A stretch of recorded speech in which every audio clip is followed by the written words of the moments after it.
When it comes to hypnosis, what type of person are you and what's your experience like? Did you ever try it? Have you ever tried? Maybe it was a group session of guided meditation or past life regression. Maybe you tried modern or traditional hypnosis or quantum healing hypnosis technique, or maybe you never tried. Which one? Let me know. This is the interactive part, so make sure you write in the comment down below. It enables me to create content and video that are more specific to you so that you can have better insight and advices for practices and exercises that you can do to improve your visualization success and how to prepare for the session. Hi, Federica here. In today's video, we're gonna see a little bit better what I selected as the 3 main type of person type that can approach these sessions.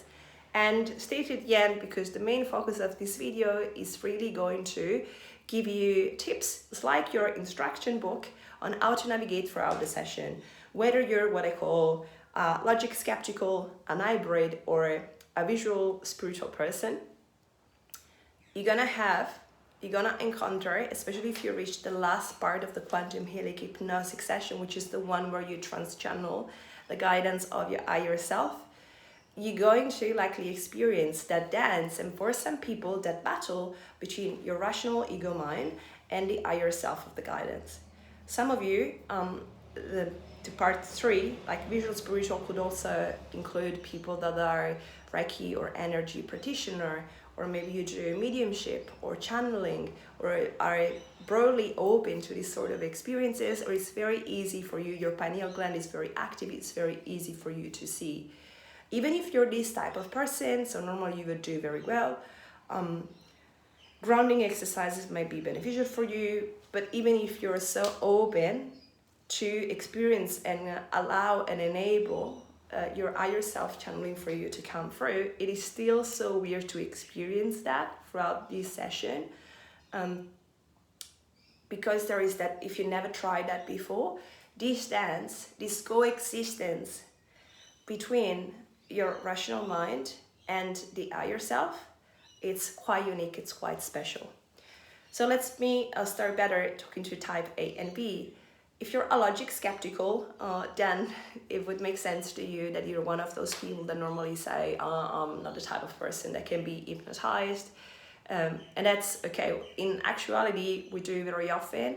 As we said, hypnosis refers to accessing different types of brain waves, and we all have those and swing for this different level of brain awareness throughout the day. Awakeness, sleep, and all in between.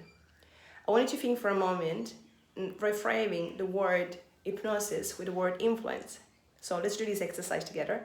Can you think about a time where you were influenced without you even realizing? And I'll make a better specific example. So think about a time where maybe you were in a shopping center and you were buying something, or you were in a car with friends, somewhere where there was music in background in a playlist that is not a playlist that you have selected, or maybe watching TV and there's a jingle or a song that sort of gets stuck with you, and later on or in the moment you catch yourself singing or repeating that jingle or song without you having the intention of doing so. Can you remember that?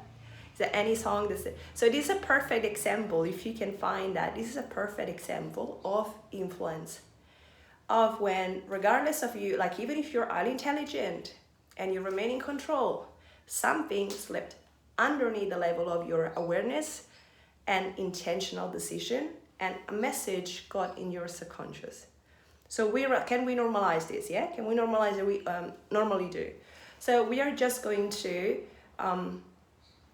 play.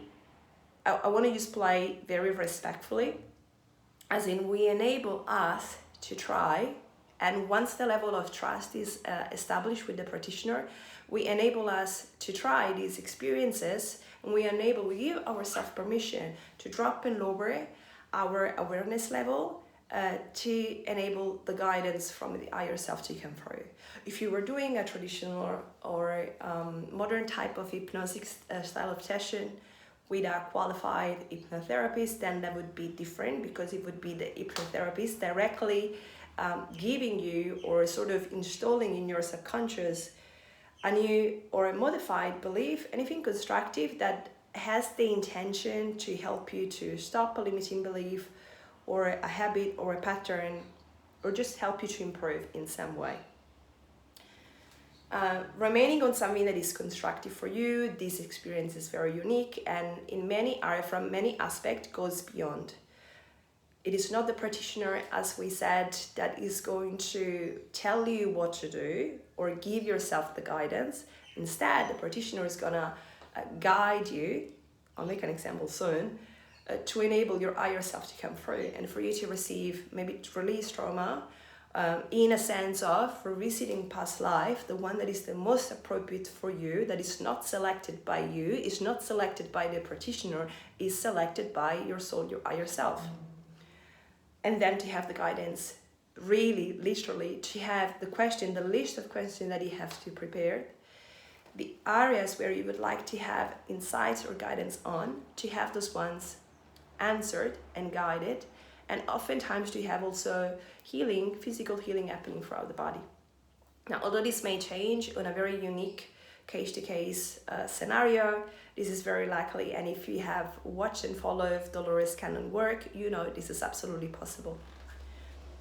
The second type, so we said hybrid. With hybrid people, you would have a level of openness to this experience. So you're somewhere between, you're skeptical, but at the same time, you're open. You might be open to spirituality. You may have been exposed to other people's experiences of feedback. So you have made that conscious decision that you want to try. And this is really the first part, because nothing happens unless you give consent to that. And even if you're, look guys, if you're going to say yes to the experience, like verbally or in writing, because you've been forced to do that or because you think it's cool, but there is a part within you that is not on board with that, it's not going to happen. You're going to waste money and resources. So why to do that? Like the main purpose is to guide you to have the better guidance for yourself.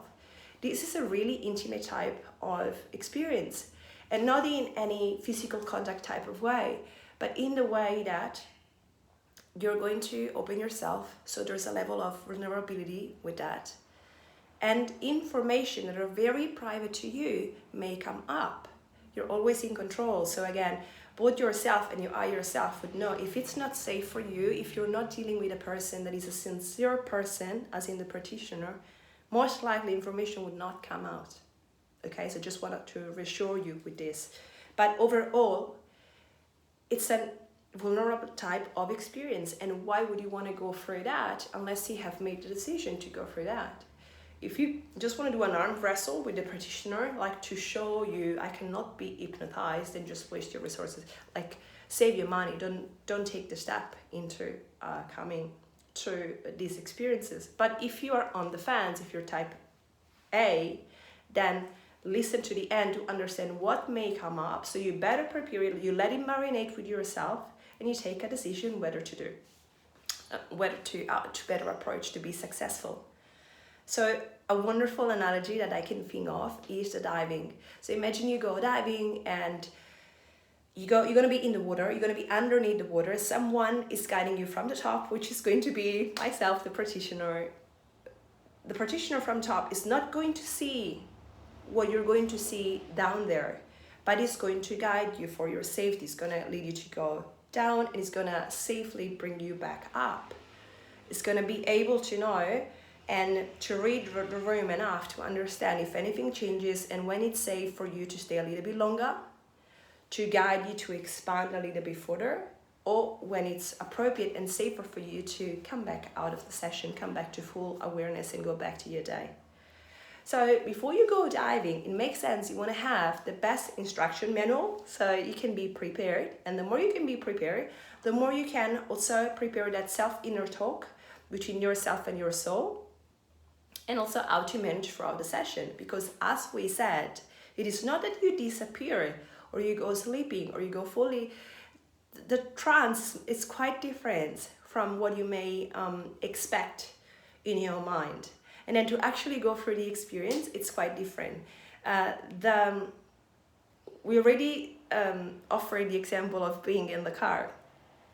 It's like you're still in the car. When you're in trance during the experience, you're still in the car. It's just you going to move from the driver's seat to the passenger seat at the front to then at the back before to come back in your driving seat.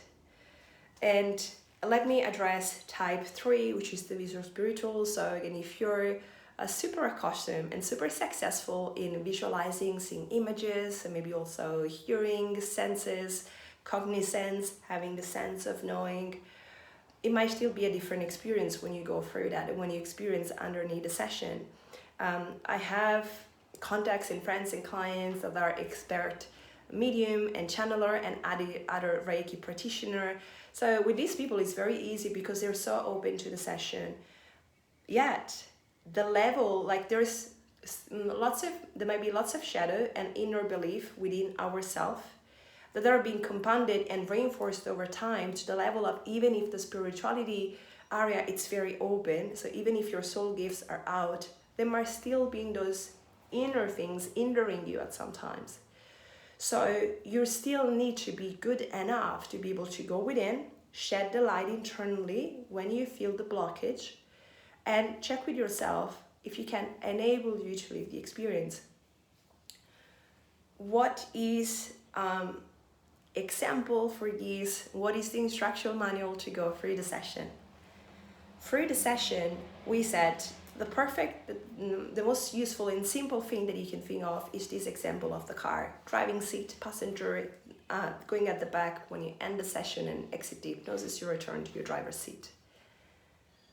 I hear from people that have tried the experience, it is so unique, it is so weird, it is so particular, and it can be also absolutely beautiful and special to have that. It could be a dance, it could be a wrestle, it could be a battle between your rational mind and the higher self coming through. But even a step before that, even when you go through the past life regression, to see, so sometimes what happened, you may be guided, and you tune within, your eyes are closed, you could perceive some shift. Now, some people immediately go into seeing the full scene, and that can be overwhelming. But again, how do you overcome? How do you resolve this?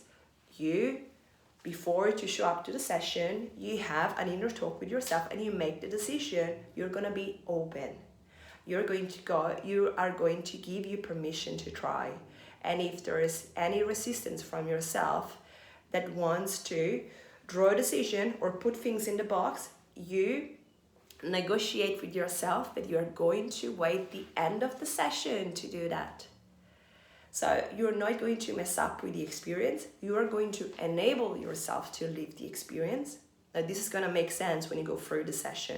It's very easy to understand and process this information from your seat or wherever you are listening from. When you're going to go under the session, this is going to make a lot of sense.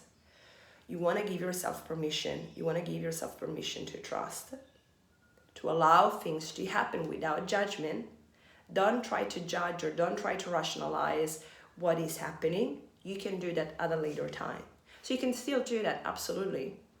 Your ego mind is not disappearing. It's always there. Just give it something to do. Give it something like to observe the scene. But it's a wonderful opportunity that you have. You have this great chance to live through a different past life or go and observe different and time. Everything happens at the same time. It's like looking at frame of a movie and you're able to see. Now for us, it makes sense that one happened before and then there's something that happened later. But if you pause and zoom out the frame and the images, everything is there at the same time.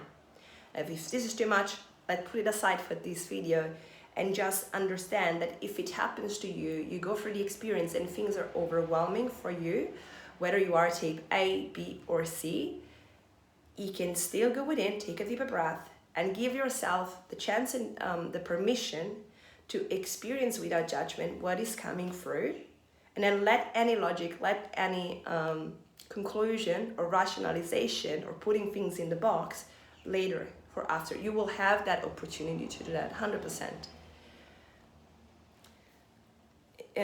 Even in the part where you go into that deeper level of trance, this is still going to happen. Some people, when they get out of fully of the session, they say they remember everything. Some people, I ask them, what do you recall? And they say, oh, I recall still the scene, for example, of the blue house.